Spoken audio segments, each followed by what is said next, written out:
Good morning, everybody. My job here today is, as I said yesterday, we wanted to have a wide range of talks. Those that spoke to folks with a tremendous amount of experience and at a very advanced level of using fire, all the way down to others that, we're just getting started. And at the council, we hear from people saying, we love these learn and burns that you're doing. This is the type of information I want to be, aware of and shared with. And, I kind of see what's going on and I hear some of this other stuff, but, we need something to really just kind of explain, give me an overview on how this whole thing really works from on the ground. So I had the pleasure when I worked for the state of Florida to be a certified burner and be involved with a lot of burns and be able to teach a lot of new hires. Hey, here are the things we're looking for. Here's how we're going to do this start to finish. So it's kind of fun now to get to do this here in Pennsylvania through the council and through some of the stuff that I get to do with the National Deer Association. So the planning committee put it together. They said, hey, let's put a talk together, to help folks, all right, understand if we're going to do this, like what are the decisions that go into once we're already on the ground and going to start? We have other talks to talk about planning it and preparing for burn day. But once we're really there, let's just walk through what it is, the decisions we're making, and some of the things we have to think about to have a successful fire. So with that, we're going to start with the deer picture. I'm the deer guy, so we have lots of fire stuff and all that, but we can't do a presentation without showing some deer. And you know what? Regardless of what brings you to this, there's many reasons we're going to use fire. I use fire more than anything else to enhance deer habitat, turkey habitat, like we heard yesterday. There's lots of reasons for this. But regardless of whatever the reason is, we're still thinking about the same things. From a habitat management standpoint, from a deer perspective, I often think of this as, hey, let's break whatever place I'm going to use fire or enhance habitat into one of three categories. We're either working in the woods or in a forested area, we're working in old fields, or we're working with early successional vegetation, or we're working in food plots. The cool thing about fire is we can use that in all three of them, in any place that deer may live. I live in Tioga County. We use fire in all three of these vegetative communities on our farm, and you certainly can as well. The steps that we're going to talk about today, though, are the same regardless of all of these, because it's an outline or a framework of, okay, these are the things that we want to think about. So if we have gone through this plan and we're actually at burn day, now let's talk about actually implementing the fire. Let's go through and get some fire on the ground and be able to achieve what our goals are for whatever burn unit this may be. So what's the first thing we need to start a fire? We need drip torches, right? This is the first thing a lot of people, this is not the first thing we need to start a fire. When we're going to put fire on the ground, what is the first thing that we need? We need fire breaks. We've already have our plan, but we need some way to make sure that this fire stays where we want it to stay, or at least give it the best chance to stay where we want it to stay. We heard yesterday that that's not always the case. Sometimes things happen, but even with that fire, they had their fire breaks. They had done all the planning to put all of the odds in their favor for success. So fire break in. For folks who aren't as familiar with this, some of the terminology, we hear people talk about fire lines and fire breaks and all.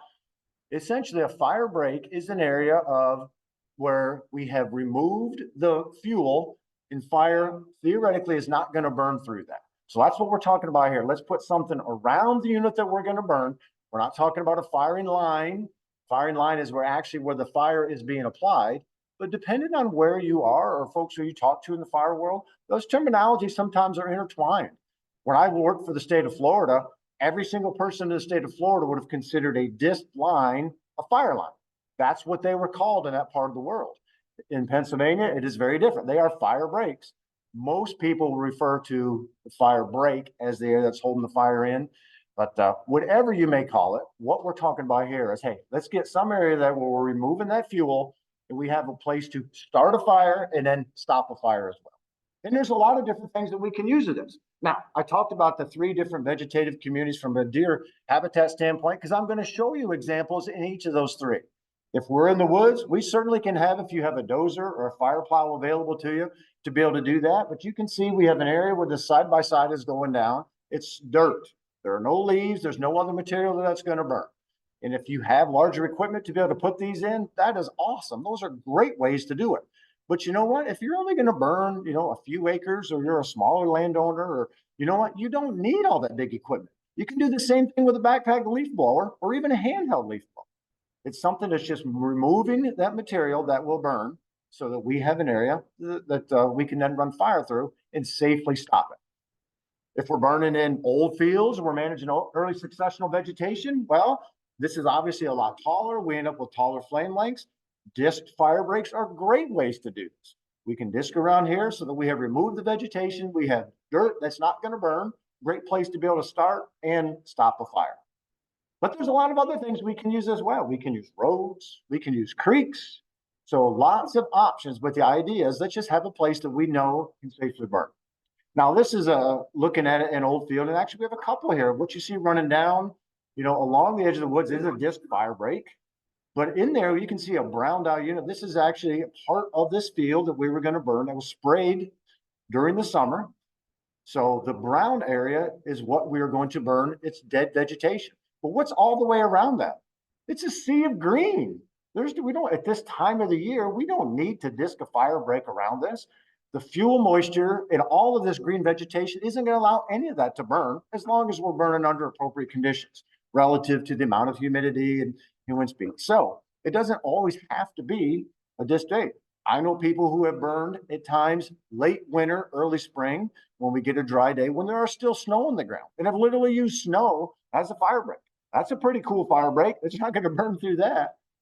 So the idea is for your situation, large or small, there's lots of options that are available with this. And depending on what you have equipment wise or what the environmental conditions are, we can burn in any of these. So when we're burning a lot of these old fields or managing some of this vegetation, we routinely will use, that green fire break that's around it. Depending on time of year, we can go in if we're trying to remove some invasives, some unwanted vegetation, maybe in some of these areas. We talked about that yesterday. Or maybe it's just, we want to make sure that we always have annual and perennial herbaceous species in these. We can spray strips of these old fields. I love to burn during the summer with this because then it's super, super safe because it's so green around it. In most cases, what you see below me here, you couldn't burn the rest of that field if your life depended on it because it's all green. The nice thing about this too is we're not just talking about burning in the dormant season or early grown or late.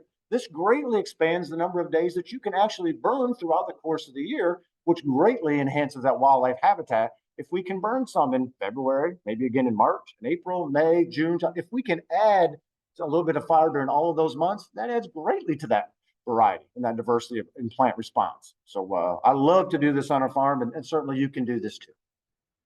We use this with food plots. Same thing. There's a lot of very small seeded plots that people will plant for deer. Think clover, brassicas, alfalfa, that type of thing. But a lot of food plot people end up getting those seeds planted too deeply because you can't cover that seed with more than 1/8 to 1/4 inch of soil, or it can't germinate. It just doesn't have the energy to grow. I don't know. So a great way to make sure that you don't cover it with more than that is to be able to actually prepare these fields and then burn that layer off and then just broadcast right on top of what you just burned. Cultipack it afterwards or some way get some seed to soil contact, but that is a super way to increase germination rates anytime you're planting small seeds. Fire is a perfect way to prepare these. And in these cases, that hedgerow and everything you see around it, that green fire break is a great way to be able to do this. All right. Whatever you choose to use for these, though, when it comes time to actually light the fire, you have to be confident that, what, I have something in place that's going to make this very safe. That, that I'm not nervous about it's going to creep through here or I'm going to lose it here.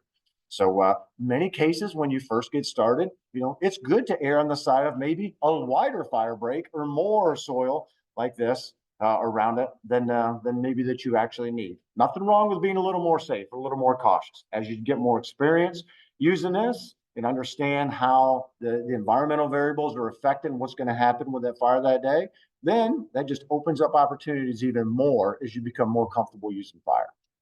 All right, we have our fire breaks in now. We're all set. All the environmental parameters fall within what my burn plan says I can do. And essentially, we're looking at, I'm thinking of, wind speed and relative humidity. And regardless of what you're going to burn, the fire behavior will be very different based on what the environmental conditions are that day.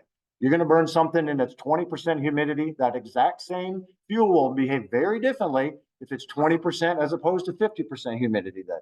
Or if there's 1 or 2 miles an hour wind versus 5 or 6 or 10 miles an hour wind. So even with the fuel load that's there and that moisture, that humidity and the wind speed can greatly alter what we see with that. So first thing we want to do is, okay, this, what we have today fits within what I know is safe for me.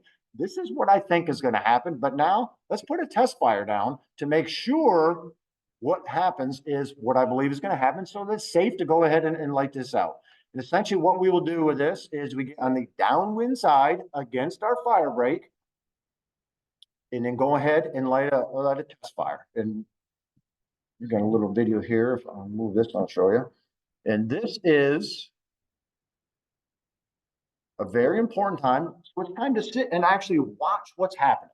So we're looking at this. I'm looking, okay, is this, first of all, going to burn? There are many days during the year that we try to burn and just simply can't. It's just simply too wet. So is this going to burn? One, how intense is the fire? Because what we're looking at here, this is some vegetation that looks like canary grass that we have sprayed, because we can see some green stuff there. Say the humidity is 50%. I'm watching what's happening here. That exact same fuel will be very different if the humidity was 20% then. So let's watch what happens. It helps me learn more about this as we go, so I can better predict fire behavior in the future. So we do our test fire. If that works out okay and I'm comfortable, yep, this is going to be good. Well, now we can go ahead and start a fire. And what we're going to do with this is at the bottom here, see that little checkered area, gray area? That's my fire break. We always start on the downwind side. In the black line that we see here, this is what we want to establish. So we're going to start right at the fire break with a fire and let it back into the wind and establish that black line. Essentially, now we have taken that fire break and just greatly extended it. So now we have a big area that will not burn. So it's making this even safer. So first step, we're going to get this off.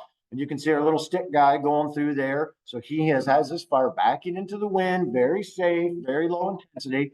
That's what we're looking at here. Look how low these flame lengths are. Now, there's not a whole lot of fuel here, but as this thing backs into the wind, it's very slow, very easily controlled. And if at some point, whatever, we realize, you know what, this is not what we want, we can put this out very easily. All right. So we've done this. We have a good black line now, feeling very comfortable to go ahead and be able to burn the unit out. Now there are many different firing techniques we can use. One of the most popular is a head fire. So in our example, again, we have our fire break at the bottom. See the wind direction it's coming. We started downwind. We have a good black line. Now we can go through and actually burn this unit out. If we wanted, we could allow that backfire to go all the way through it. In some cases, that is what we need or may choose to use.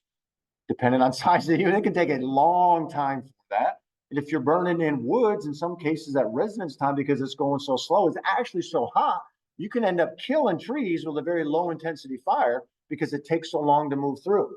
So often what we're doing is, okay, we have this black line now. Let's go on the other side of that, and we will run a fire into the wind, what we call a head fire, and let the wind push that toward what we already have burned out. Depending on size of the unit, if it's a very small, you may go to the other end of it. If there's not a lot of fuels in there, and light it. In many cases, what we'll do is we will strip this off, though, so that we get a more intense fire running to the fire break, then it goes out.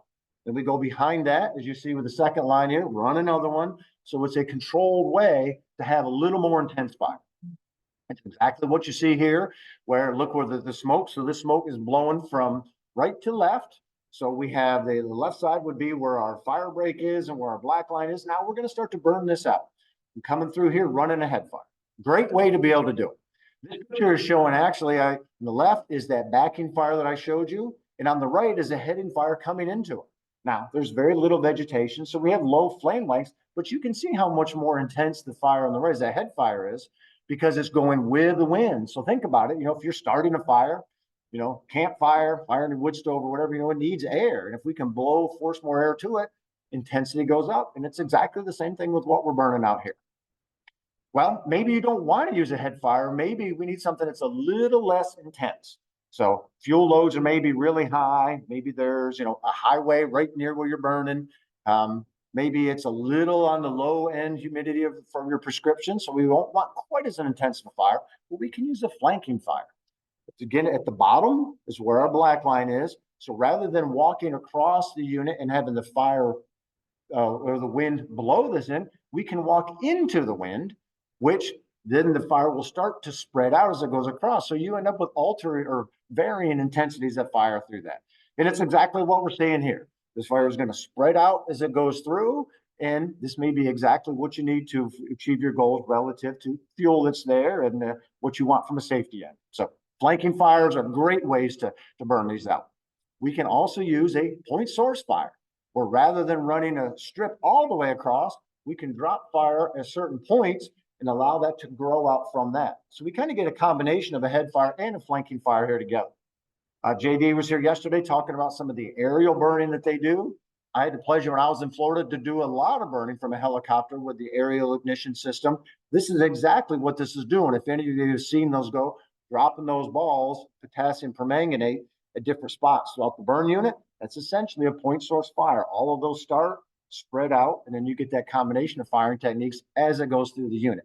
This is often great because you get varying intensities of that fire as it weaves through there, and you often get a very diverse burn relative to the vegetation that's there with these. Used a lot on larger scale fires when, if you're burning half an acre, or 5 acres, often are not doing this, but you can. We have burned some fields with this just to show as a demonstration areas as we go through some of these early successional areas like this to show how different the response is on some of this vegetation, whether it is burned and totally consumed with a head fire, or maybe just burned but not totally consumed with a lower intensity flanking fire. So another option to be able to do it. Well, one strategy as well that some folks talk about is a ring fire, where we actually will get all the way around a unit. The thing with this is can be a very dangerous fire. The reason being, as that fire is all the way around the unit, it starts to pull on itself. It literally can create some of its own suction and literally will pull that fire together. It can become extremely intense. You have a wall of fire all the way around, which is from a safety factor, can make it difficult if you're inside. From a wildlife factor, this is when we will end up injuring more wildlife as well. So in most cases, you're not going to use a ring fire just from the intensity end. I have been on a few fires, pretty large scale fires, where we purposely did these though, because based on the trees that were there was not a lot of fuel underneath. We needed a very intense fire because the goal was to kill these trees, and ring fire actually created enough energy as it was pulling itself. It created the intensity we needed to kill that. But that was a far higher intensity than you use on almost every other fire that I have ever been on. So with these are almost never used, but it's important to understand that it is a technique and understand how it can be used or why it can be dangerous. But there are certain utilities for this, and we do use this on very small scales on us every year. We talked yesterday a little bit about the autumn olive. Autumn olive can be a pain to burn because what happens? It gets up off the ground, so there's often not a lot of fuel underneath it. Well, we routinely use these in summer on our farm to actually burn a bunch of these autumn olive and honeysuckle, where we will ring them. And then that often can give us enough heat and energy as it pulls on each other to get up in and kill those trees. So it's hot enough at the bottom that we can girdle them and then consume some of this as well. So for the most part, this is about as large scale of a ring fire as I do anymore. Not to say there's not applications for that, but I want folks to understand as you're going through that the safety factor is very different if you're using a ring firing technique as opposed to some of these others. All right, so which firing technique are you going to use? Well, you know what? This really depends on what the conditions are the day you're burning and what your fuel loads are. In this case here, where I have this old field, this early successional vegetation to my right in the picture, off my right hand, what I may choose to use there would be very different than if I'm burning the woods or this hedgerow on the left.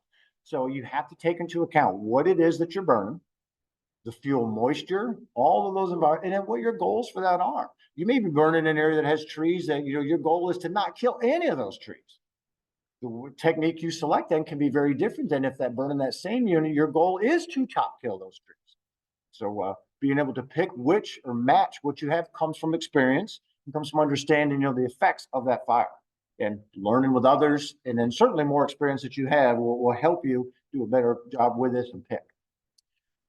So those are the strategies that we can use, but the first and foremost of all this is from a safety end. We want to make sure that everybody goes burning that day, comes home at the end of the day safe. And some of the things that we can do with this is, one, making sure we do have good fire breaks. Two, being very consistent and disciplined about burning within our prescription. Three, having contact with everybody that's there. Now, the agencies that are burning, they have great communication systems among themselves, with radios and headsets and all that. The average landowner or somebody who's managing some habitat for deer or turkey may not have those, and that's fine because almost everybody has a cell phone today, or even, just a little walkie-talkie you can buy, at Walmart for $25 or $30. Communication is key. And, in most of the burning that I do on us, literally my burn crew consists of me and my daughter and my son, maybe a few of the camp guys.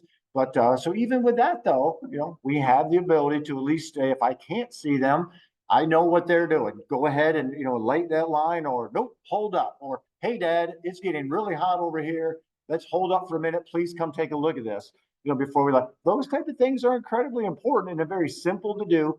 Keep yourself safe.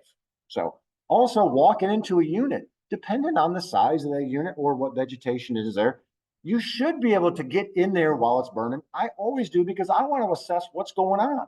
But we have to be safe about where we're going and let others know, if you're inside, a burn unit. And also, let's wear some safety gear. We don't have to have the best Nomex suits in the world. If you burn a lot, I strongly encourage you to get those, but you don't have to have those. As a minimum, you're wearing jeans, you're wearing leather boots, cotton clothing, leather gloves. That is great. And there's a lot of fires that happen with those and happen very safely. I've had people call me and say, hey, I want my kids to help me burn, and my kids do help me burn. Where can I buy, a burn shirt for them? And I don't think they even make Nomex clothing for kids, or I have not seen it. My kids don't wear it. And, I think the world of my kids, and I certainly don't ever want to see them get hurt. My kids burn all the time without that in a safe manner because of the places we burn, the vegetation we're in, and because they have a little bit of knowledge about what we're doing. And you certainly can do the same with that. All right. Next thing is, once this is going, let's go ahead and assess this fire. We want to watch what's going on. This is the fun part, right? This is what's happening. Am I achieving the goals that I set out with? So as this is burning, let's actually take a look at what's happening. Step back, slow down, and watch. How much of this vegetation is being consumed? Is it doing what I think it was supposed to be doing? Is it fire? All of this helps me be better the next fire I put down. That, okay, I know what the humidity is and the wind speed and where this is going and about how much fuel I have here, how long it's been since it's rained and all of that. So I go into every one of these with an idea of, I think this is what the fire behavior will be. And now let's see what's actually happening. Is it matching up or not? And you absolutely have to do this to get better at this and then to be a good use of a practitioner of fire. So we have burned the unit out. We've watched all that. We've learned from what's going on. Now we have to make sure the fire is out. And in many cases, burns can be pretty boring, where we're just watching things happen and there's nothing wrong with that. People who haven't burned often think it's always exciting and crazy and hectic, and sometimes it is. Those are the ones that tend to get us into trouble. But a lot of cases, we're just watching fire do its thing. But regardless of how exciting or non-exciting it is our responsibility, to make sure that fire is out once we get done. We can see some smoke here, in the foreground. Let's go look at all of those and make sure that there is no smoke that's going to be left later. Certainly, because later, if humidity is dropping and there's other fuels nearby that can catch fire. This is especially true if you have any type of dead vegetation around the fire breaks, like snags or hollow trees.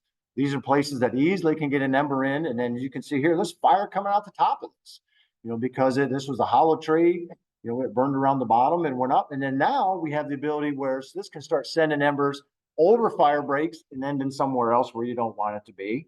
So this is why we go around and make sure. What is a great thing that we could have done with this to eliminate this from ever even having an opportunity of getting fire out? Man, when we looked at that unit before we burned, it'd have been great to take the chainsaw and just cut this thing down. If this thing is on the ground, the opportunity to spread fire somewhere I don't want it is greatly reduced as if it's standing and doing this. So you should be able to walk around there and take a look at what is there and know what's going on to increase this from a safety. So always make sure that the fire is out. All right. And then just like we assessed it well done, let's assess it again when we're done. Did we get the results that we wanted? Did we consume the vegetation the way we wanted? Did we leave the vegetation what we wanted? You can see this picture here. There's still smoke, but there's all these black areas. But there's areas in here that didn't burn at all. So we can learn a little bit. We can check this to see if we're getting what we want. And then, of course, let's just see what actually happened on the ground. I love to walk these areas afterwards, just see what is there. I've picked up a lot of shed antlers this way. I've picked up bones and found other things this way. I found some tremendous deer trails this way, and how they're crossing pretty big fields at just little low parts of the field that you couldn't see that were even there with all the vegetation. Then, of course, if something bad happens and you find something dead, and this is always a concern for people, but the reality of it is burning is very, very safe for wildlife. Wildlife, in most part, is getting out of the way. There's been studies from everything large to deer, right down to turtles and a whole bunch of other small ones. And even turtles that are pretty slow creatures find areas in these fields and are very safe under most burning conditions. So it's rare to find something dead like this in a field. And some people say, well, you know what, maybe we shouldn't have done that. Well, you know what? We do other work on us. We've had mulchers come in and create fire breaks with these and put in shooting lanes and all this kind of stuff. And you know what? I assess these afterwards as well. And I've seen them kill snakes too. You know, I've used our bush hog and I've hit snakes. I know people who have driven their side-by-sides in fields of management and have hit fawns and killed them. The reality of it is things happen. And from a fire end, fire is very, very safe from wildlife. All right, once we're all done then, we have a great opportunity now. We can plan our fire breaks. We have these fire breaks around these areas that are attracting deer. These are great places to come in, broadcast some small seeded stuff, call to pack it afterwards if you have the ability to. They green up within 2 rains. Essentially, so now we have good area where we have burned. It's great for wildlife with some food right in nearby. One thing that we have done a bunch of for anybody that turkey hunts, this is actually a field on us. This is 2 springs ago. This is in May. It was a Friday morning in May. The kids are off school. We actually burned this field, broadcast some clover. That's my son cultipacking it while I just put that turkey blind up. Next morning, Saturday morning at daylight, you know where we are? Right here. And he missed. He missed the turkey. This is actually the next Saturday. So birds love these, and these are in here like crazy into these areas. So great opportunities for hunting. I can't tell you how many deer my kids or my nephews or other family or friends that we invite have shot on fire breaks and in areas that we burn. Deer flock to these, turkeys flock to them. Andy Little did a good job yesterday showing you down what percentage of their research turkeys are there within a day. So all kinds of wildlife in these almost immediately. So, and with that, I appreciate your attention this morning. Hope I shared something that gave you some information, or maybe you can take back and apply. And with that, we have a few minutes left here. I'll be glad to answer any questions.